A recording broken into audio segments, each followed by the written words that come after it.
All right. Assalamu alaikum wa rahmatullah. Good afternoon, or good morning, or good evening, wherever you are in this virtual world we are in. My name is Muhammad Hamad, working with Jacob Zaid, and previously with Saudi Aramco.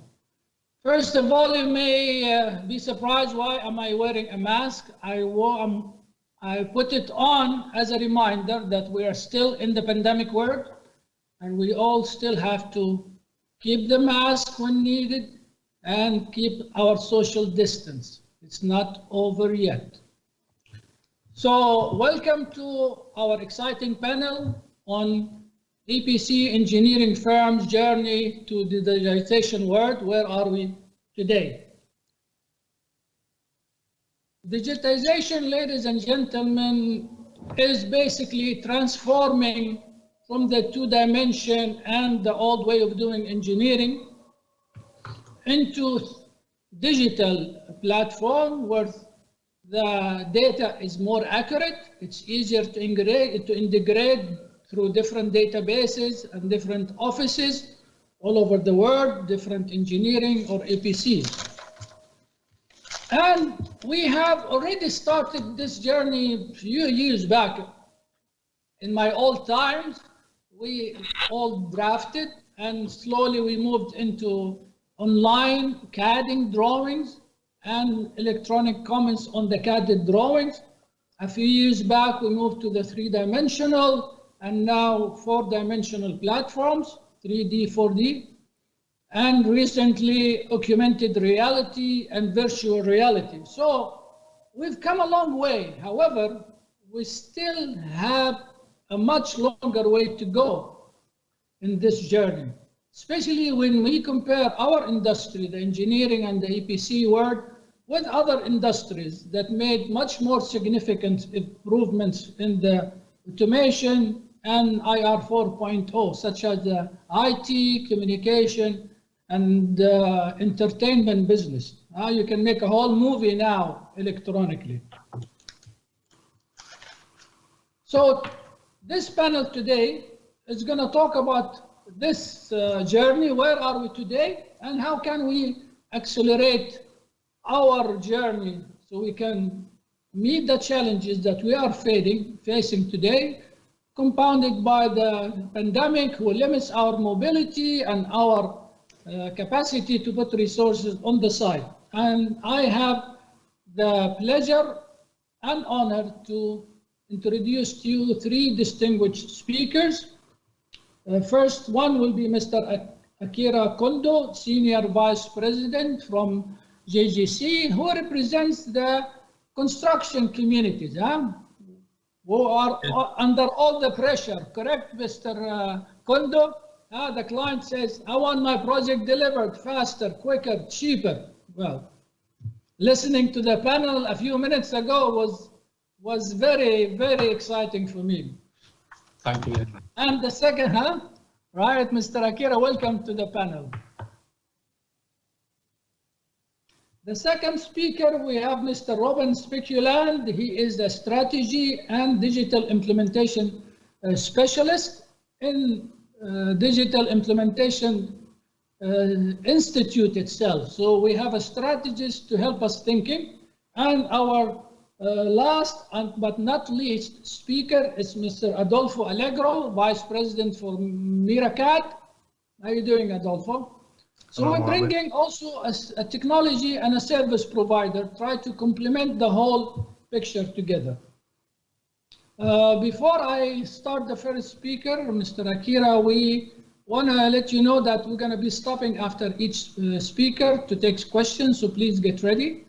And also at the end of the three presentations, we have some questions for you for polls to get to see the kind of digitization tools you have used so far. So without further ado, Akira-san, the floor is yours. Thank you. Thank you very much for the Muhammad introduce me. My name is Akira Kondo. I'm belong to JGC. So I work in JGC 38 years. So I'd like to have a short presentation for the application of digitalization to oil and gas industry. The background why digitalization is required. So due to expanding renewable energy, electrical vehicle, and the environment issue, so the demand of the oil and gas fuel will decline and the price drop accordingly. And then COVID-19 has impacted last year and accelerated to those situation. So they are how to quickly and efficiently shift from the conventional oil and gas business to new type of the business. And then maybe also we need also consider the present oil and gas business to high quickly and low cost. So important is the schedule and the cost, I think. Then we have another issue, increase the construction risk and the weight percentage of the construction is increased to compare with engineering and procurement. It is large and complex plan, and then we have a shortage of skilled manpower. So how to achieve the stable, sustainable profit structure. So we have to think, maybe include owner side, consider the capex, and also the opex. How to make a balance. So we have some keyword. One is the increased productivity. Another one is reduce the manpower. And then for capex side, we need to consider the schedule, reduce schedule. OPEX side, reduce the human error. And then we have many technical challenge by using digitalization. For example, the AI analysis, robotics, and remote control, so on. By using those technical challenge, we need digital data management and then digital transformation. This is very important. To using those digital data management, digital transformation, for CAPEX side, we have a AWP concept. And then for the OPEX side, I think we have a CFOS, those concepts. And in both cases, we need also the IT infrastructure.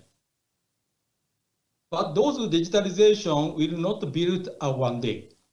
So I show some simple pyramid, the top of digitalization. Maybe the last stage of digitalization is like a real digital twin, maybe real project simulation. So in this case, we need digital management, digital-centric execution. But the most of the challenge is people challenge. I think we have to consider, or we have to change the people's mindset. Because the people are difficult to change from the conventional production execution way to new way in terms of digitalization. So maybe the leadership need to have a strong leadership from the top management. Also, we have to convince, explain some detail, what is the benefit to use digitalization. So this is, for example, at this moment, our company now using, for example, first to the left side top, this is we have a piping test pack. So the piping work is very critical for the oil and gas facility construction. And then for the piping test, we need a lot of documentation like isometric drawing, QC document, material data sheet, also the welding report, so on.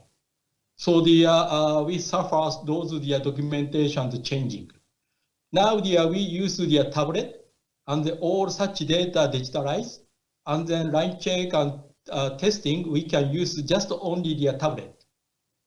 And then for the bottom side or left, this is also same concept can be applied for the QC inspection. So now our QC people just bring the tablet and then put the data and then asking approval. Middle portion, this is like a visualization. So if we use digitalization, we are very easy to show some of the status of the construction. So we can easy to coordinate. And then also we can easy to remote control from head office to the site. And the IT infrastructure, this is critical. So the now 4G, but we are now the survey for the local LTE by using like a 5G. Also the wearable device, drone, this is I think now common. And then I'd like to explain more technical side challenge by using digitalization. Those robots will be operated by the digitally. So that we cannot input by manually to operate those robots. So the left side top, this is for the robot for the piping fabrication. We are now the mobilize and trial. And the bottom side of the left, this is our target, full automation piping shop. So 24-hour operation and less manpower and high productivity. Middle portion, this is we call the high portable high frequency induction bending machine. Also input digital data, and then we eliminated the welding and the bending. So the we also eliminated the RT, so on. So quality also they can keep. Right side top, this is an oval type auto welding machine. Already we mobilize one with a project in Thailand, and then we get some of the good data.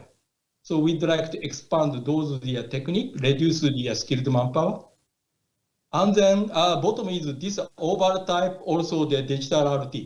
So this is a very also good. So those digital information to send to head office quality people can check easily. Next. But this is for future, not now, but the, for example, 3D printer case. So there we can apply those 3D printer for the several area. For example, the right side top, this is a gantry type 3D printer. So JGC now we are purchased, and then from the summer, we will apply those three gantry crane type 3D printer at site as a trial.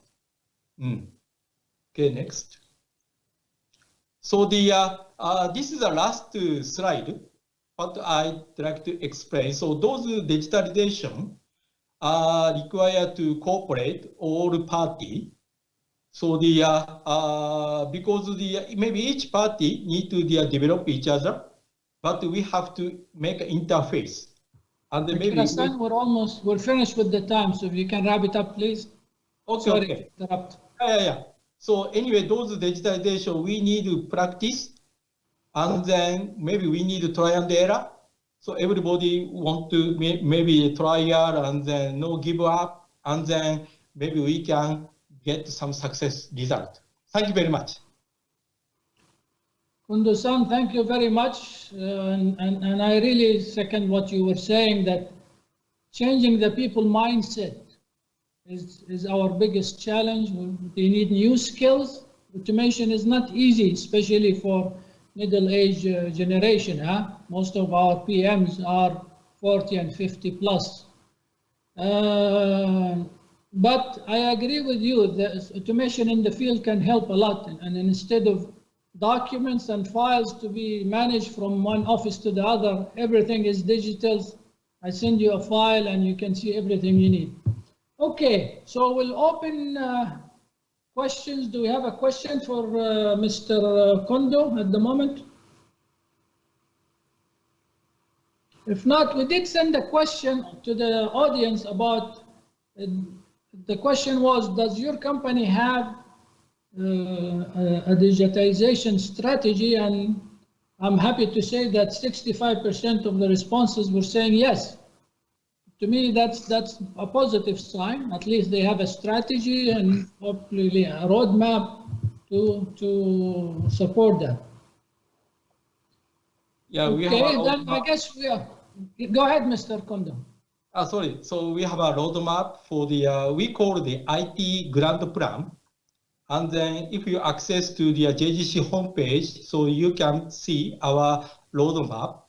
And as for construction, So for the target, so we are remote control. Also, we are robotics. So there are no manpower. This is for future our target. Okay, but let me ask you a question. Came to my mind while you were speaking. And as a program director, I want my job to finish in time. If you come up with a new technology and trying to experiment on my job, it may add to the schedule, delays, technologies that may or may not work. How do you answer that concern from the client? So the first, I think the beginning of project is very important to arrange what is our challenge. Of course, we have some confidence to apply the new challenge. But if you are challenged to one project, maybe they are difficult to challenge because in terms of cost, because much as cost we send. So the JGC now applies those techniques to many projects. And gradually, and long-term relationship with the same client, so you can gradually gain his confidence into your technologies and methodologies. Okay, yes. I think we're scheduled now to move to the second speaker, and it's Mr. Robin Speculand. Robin, are you on, please? Yes, I am. Good evening from Singapore. Yours. Thank you to everyone. Thank you for the invitation from Gulf Downstream Association to join you, and welcome from Singapore. In the short time I have with you, I'm going to share, not from an engineering perspective, but from an implementation perspective around digital. I was fortunate enough 7 years ago to start working with a couple of key clients, one in the banking, one in the luxury industry, who were already looking at adopting digital. And that became a catalyst that we recognized that the challenges for implementing a digital strategy are different to what we had done previously around a traditional strategy. So I'm just going to highlight what some of these key challenges are and share with you a model that can guide you through your journey. But the slide you're looking at shows when I walked away from Citigroup as a regional vice president back in the year 2000, I started investigating what was going on in strategy implementation. And at that time, 9 out of 10 implementations failed. Today, the figure has got to 67%, and now it's finally, succeeding as often as we're failing in implementation. But there's one outlier. Excuse me, when we looked at the current recent results, we noticed that the failure rate for digital implementation is 84%. It's too high and something we need to aggressively address. McKinsey summarized it by saying digital technology destroys value. Now, what do you mean it destroys value? Because the CapEx at the beginning is so high to transform your technology architecture, to train your people in these new skills, to acquire the new information, you're spending so much. If you're not seeing a return 84% of the time, then you're destroying value. But what's exciting is that we're blowing up the way we've traditionally worked. We just heard from Akira-san about some of the many changes that are happening. We've heard from the previous speakers, and we all know it today, that the way we did business 5 years ago is becoming rapidly obsolete. And this is an opportunity. It's an opportunity to reinvent business. And that either excites you or you're panicking. Generally, it's one of the two. So many of the clients we work with around the world, obviously virtually today, are embarking on their digital journey, and they hit a black wall. But the good news is there is light at the end of the tunnel. Even though, you know, when you're in the middle, it's hard to see the end. But the good news is you can succeed, and here's how it happens. There are 3 strategic phases that organizations go through. The first one is the leadership doing the future thinking. What does our business, our customers, our market, what will it look like tomorrow? Then we redesign our business model by focusing on centricity around the operations, customer, and culture. And then the third and final strategic stage is making sure we're constantly future ready. Now, that's at a strategic level. At an operational level, there are 11 steps. And the 11 steps take you through how to implement digital. And I'm just very briefly going to run around what we call the ticking clock. Why ticking? Because time is against you. If you don't leverage digitalization, your competition will and steal your market share. So under future thinking, there are 2 steps. You need a digital vision. Not a digital strategy, but a vision of how you will compete in a digital world. And the second part is then developing the leadership mindset. One of the top 3 reasons why digital implementation fails is because the leaders do not change the way they manage and lead the business. Then we go to looking at centricity. You must redesign your architecture and look at your ecosystem, restructure your organization, protect your customers' trust, become customer obsessed, adopt agile, learn to experiment and co-create, and empower your employees. And then the third strategic stage, being future ready, is about changing your measures for tomorrow, because digital requires new measures like your cadence, your speed that you're working at, your revenue from digital versus non-digital. And finally, we can now prescribe the future using prescriptive and predictive analytics. So the ticking clock model, we work with organizations to guide them through what's involved. Also, in the previous session, my colleague, my fellow co-founder Antonio was sharing, he and I, to help companies implement, have put together the what we call the Strategy Implementation Institute, which offers online certification, because we found that leaders don't have the skill. They've been trained how to plan, but not how to implement. Okay. So the Institute, Antonio and I launched last year to help organizations through the journey. But my final word goes that it's a very tough challenge because there are so many moving parts and more organizations are failing than succeeding. So we need a radically different way of thinking. Thank you.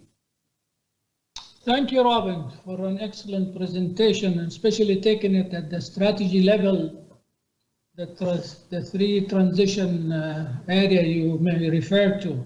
And it's really, I don't know, so you look at it and you may think it's a little bit overwhelming, but just like any other business, you have to go through it. We do have a question for you from the audience.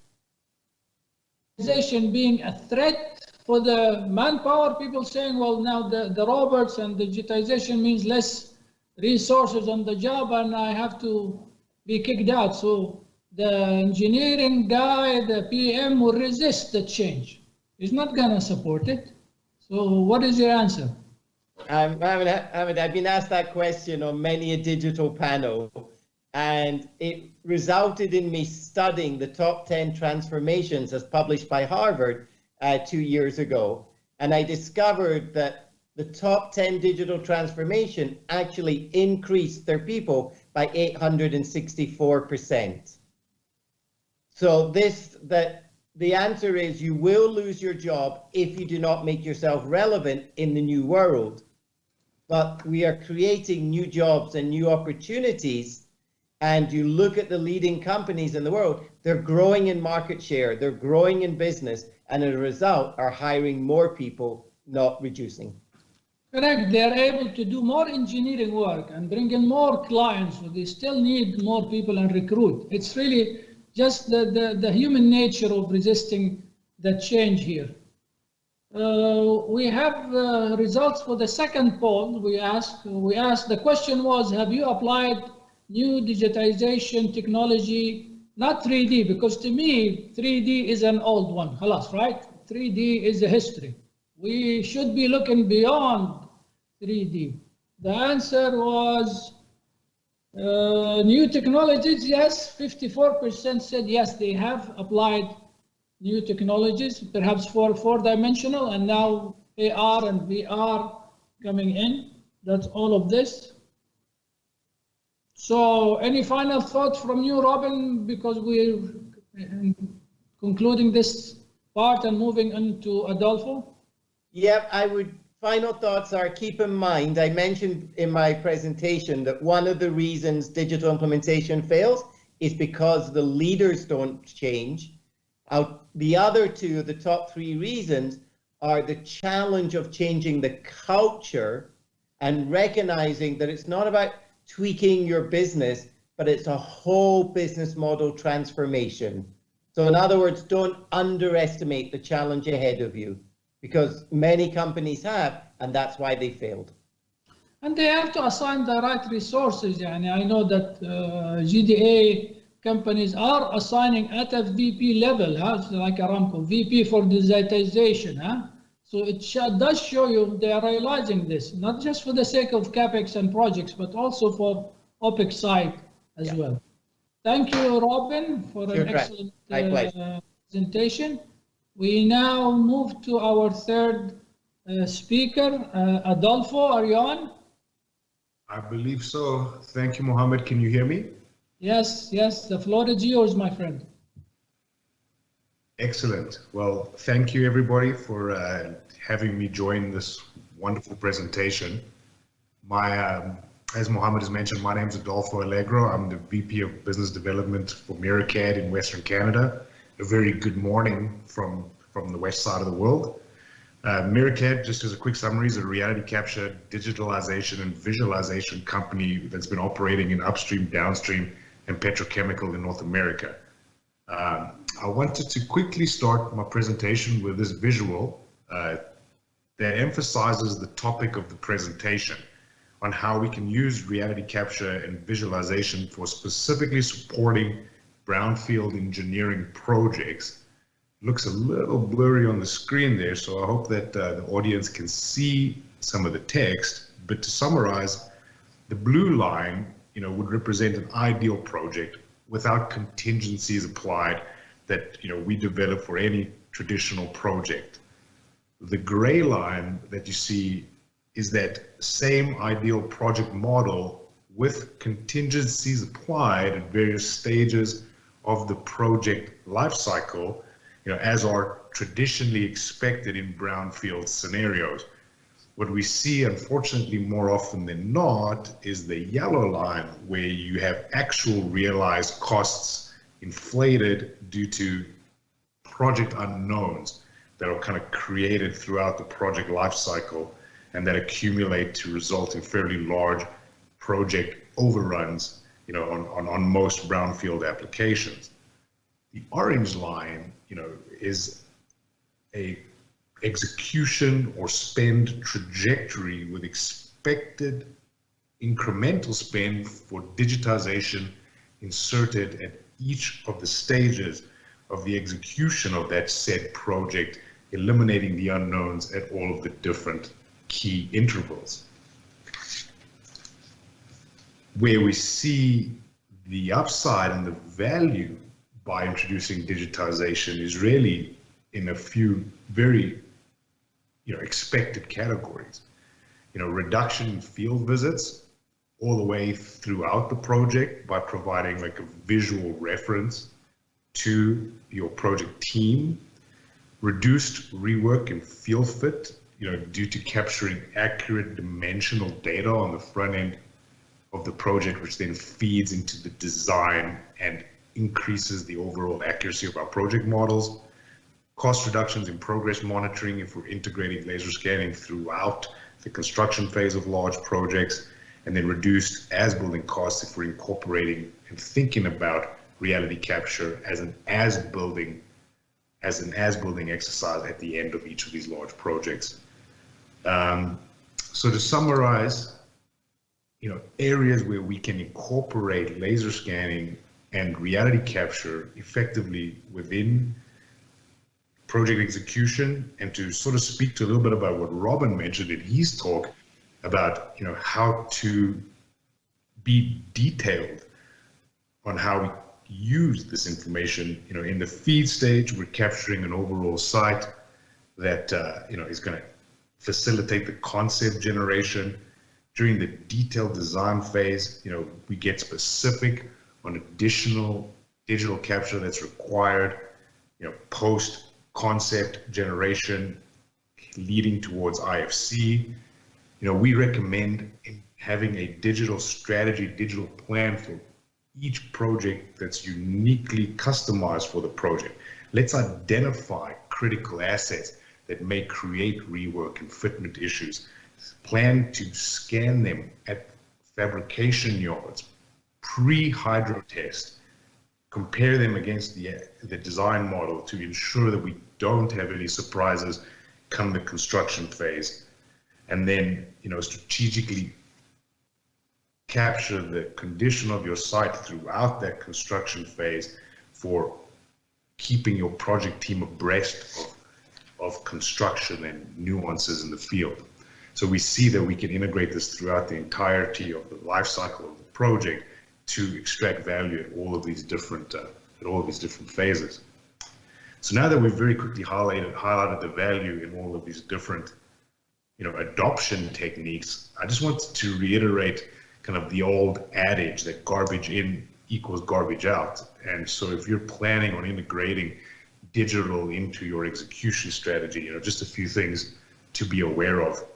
That dimensional data should be done terrestrially. We come across a lot of drone workflows that are good at a high level, but if for the purposes of industrial construction, we care about millimeter accuracy, and therefore, we definitely want to be considerate of the equipment that's capturing that dimensional information. Not all scanners are created equally, and laser scanning should be done terrestrially with a survey grade laser scanner, as well as properly oriented on your plant coordinate system, thus enabling you to reference isometrics, coordinates on center lines of flanges, etc., easily, accurately, and adjust accordingly when you identify that there's maybe a mistake in previous documentation.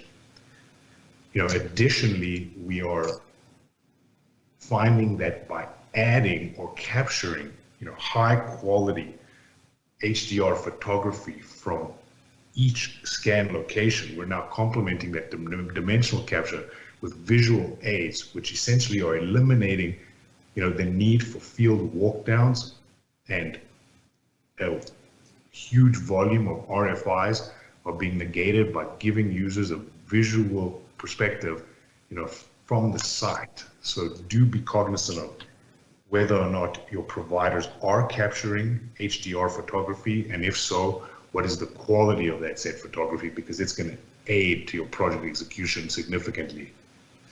As a facility owner who's actively having data captured at sites, do have a plan for how to catalog and display this information to all of your engineering teams, create a specification that's going to allow you to consolidate all of that digital information down the road.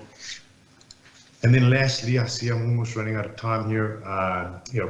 Think about a visualization tool to be able to disseminate this information to your wider engineering teams and operating teams at site. Today there exists 2D Google Earth type navigation platforms that allow you to travel or navigate the photos that can be captured at site, or more enhanced platforms that can physically render the point clouds and 3D models within a web-hosted environment that allow for a very easy communication of your design intent to your project team.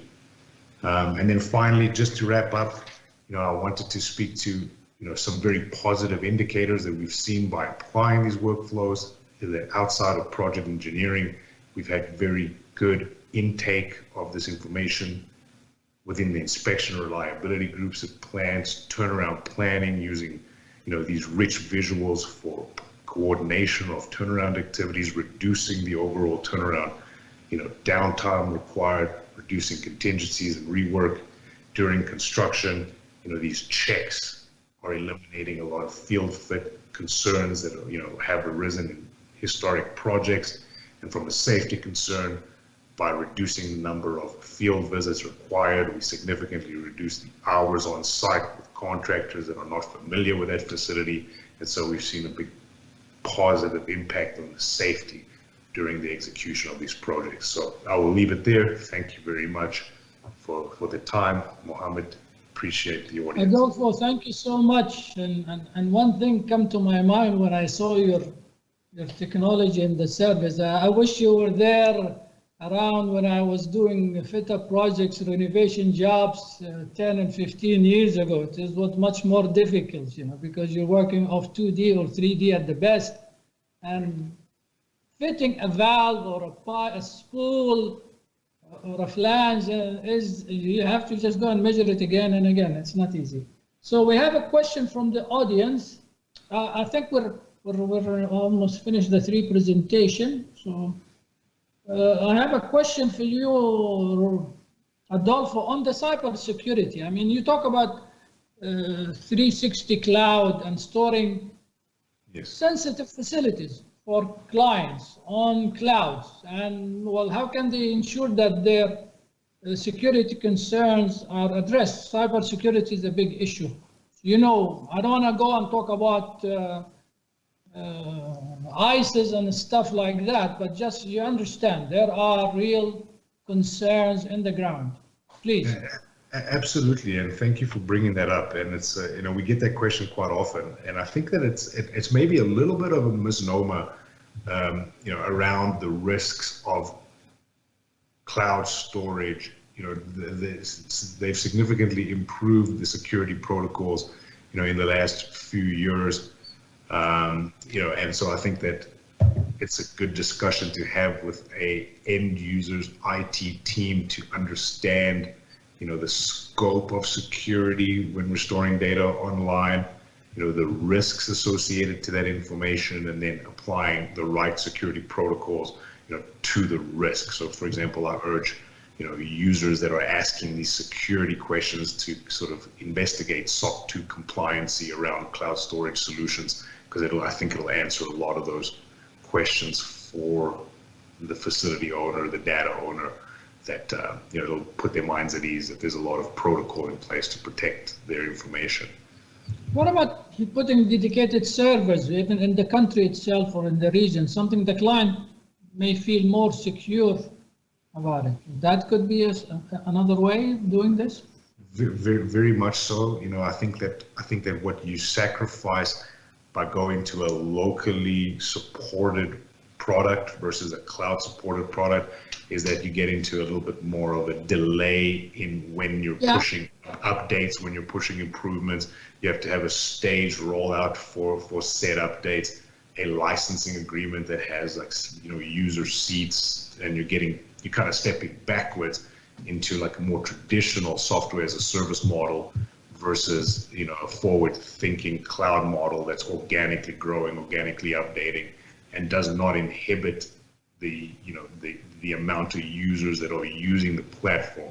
So instead of having like a license seat model, we have a data storage model that then promotes more access and ease of access. So again, coming back to a few fundamental questions, if you're running a local solution, now you're going to be subject to the performance of the machine you're on.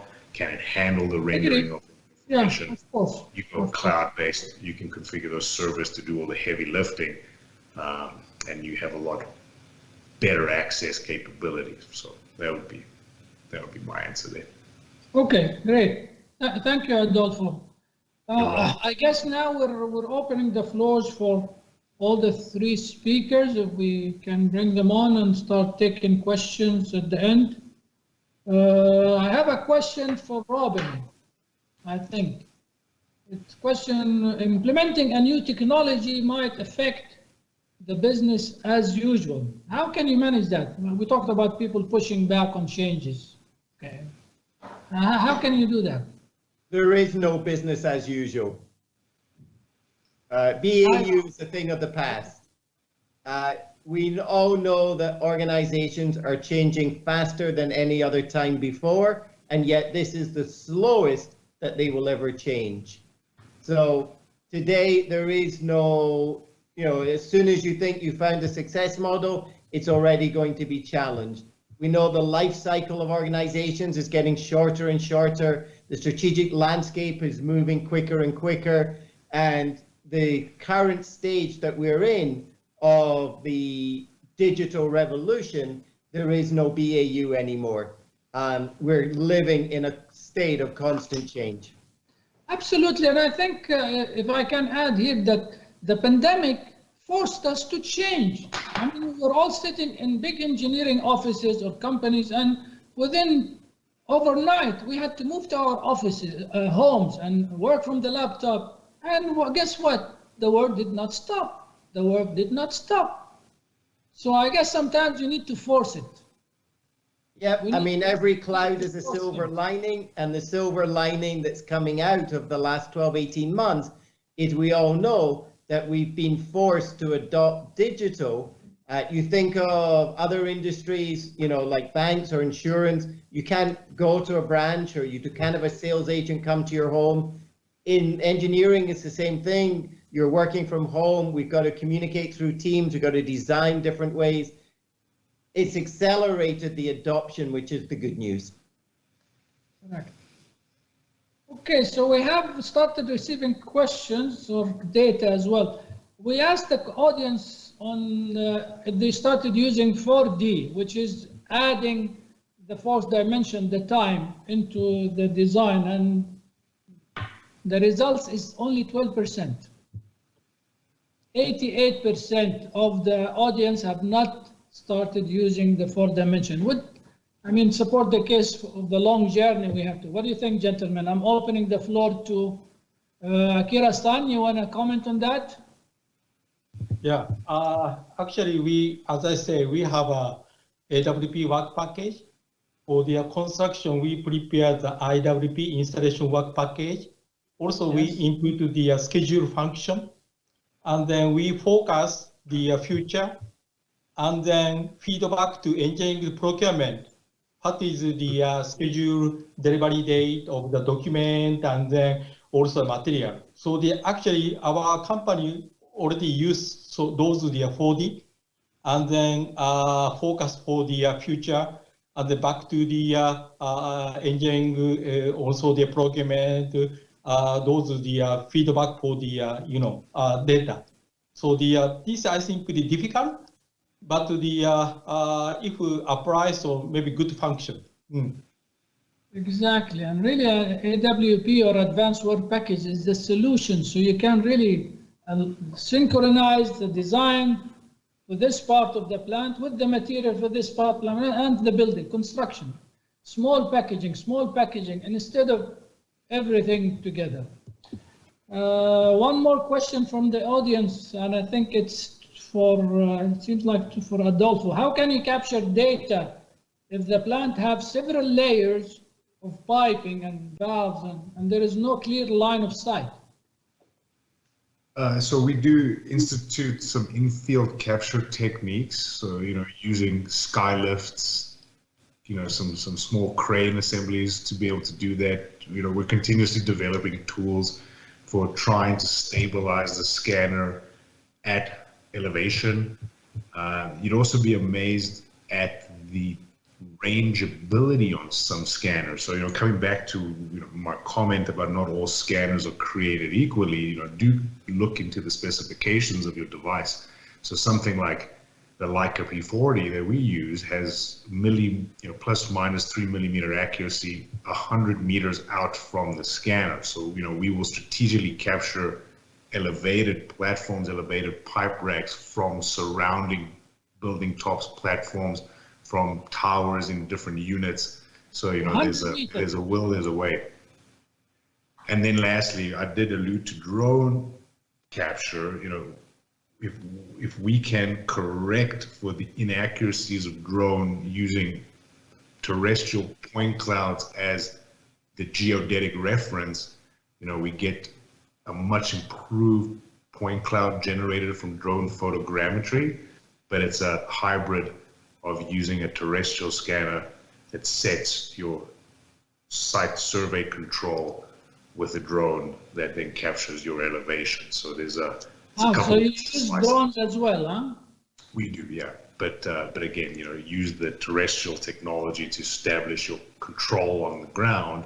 That's going to significantly improve your end result from the drone, because the drone is very susceptible to inaccuracies. Correct. So I'm trying to see if we have more questions coming in, but I can see that we heard Mr. Kondo talk about an EPC actual journey implementing, and the inspection data being on a tablet. He doesn't have to bring big files. I remember my last job with the Saturn. I think some of you have seen the video on Saturn refinery. I was fortunate to be the program director. Even though we transmitted all documentation electronically, we still had to make copies, double copies, and they were stored in containers. And it's again changing the mindset, making people understand and believe in the technology that is always there from them. A question for Mr. Kondo: what kind of material is suitable for the large-scale 3D printing? You referred in your presentation on the 3D. What kind of material are suitable for that? Structural steel or what? First, I think now at this moment, I think like a concrete. Concrete, fluid, huh? I think would be a first. And then, but we are consider for the also metallic to apply the 3D printer. And then, because when we last stage of the construction, so we have some of the critical shortage material. So in this case, it's very difficult to capture get those material. So if you have those new technology to create those real critical material, so by using the 3D printer, this is essential to build the completion of the project. Okay, good.